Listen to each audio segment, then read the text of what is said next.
संकल्प ऐसा ना करा जाए जिस संकल्प में भगवान तुमसे दूर हो जाए। पुण्य करने के चक्कर में पाप मत कर बैठो। पुण्य करने जा रहे हो और मालूम पड़ा पाप कर्म कर बैठे तो वो पुण्य की कोई परिभाषा नहीं, कोई परिभाषा। भागवत जी होती है तो उसमें प्रसाद का वितरण होता है, राम कथा होती है तो उसमें प्रसाद का वितरण होता है, गीता जी होती है तो उसमें प्रसाद का वितरण होता है, हनुमान जी का कार्यक्रम होगा, भजन संध्या हुई तो उसमें भी प्रसाद का वितरण होता है। पर शिव महापुराण में कथा होने के बाद प्रसाद का वितरण भी नहीं होता। प्रसाद का वितरण भी नहीं होता। क्यों? पुण्य करते करते कहीं हम पाप कर्म ना कर बैठे।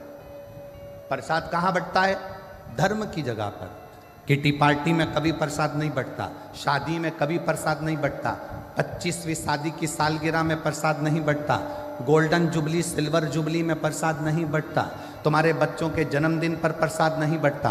प्रसाद हमेशा सत्कर्म की जगह पर, धर्म की जगह पर, मंदिर में, कथा में, सत्संग में, पुण्य की जगह पर प्रसाद वितरण होता है। प्रसाद बांटने वाला जब खड़ा होता है प्रसाद देने के लिए, अपना वाला आता है तो हाथ उसका ऐसा हो जाता है और पराया आता है तो हाथ ऐसा हो जाता है।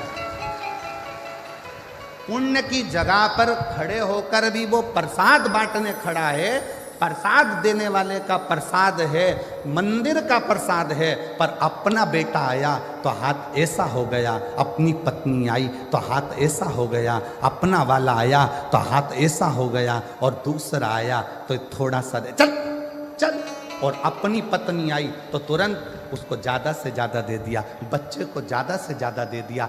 धर्म की जगह पर खड़े होकर भी अगर तुम अपना और पराये का भेद करोगे तो नरक चले जाओगे। इसलिए शिव महापुराण में प्रसाद वितरण नहीं होता, क्योंकि शंकर यहाँ 24 घंटे रहता है।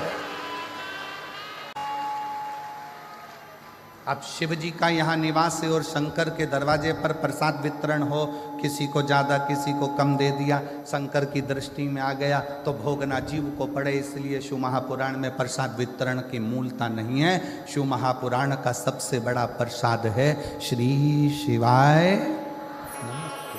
हम आप भी जपो, दूसरे को भी जप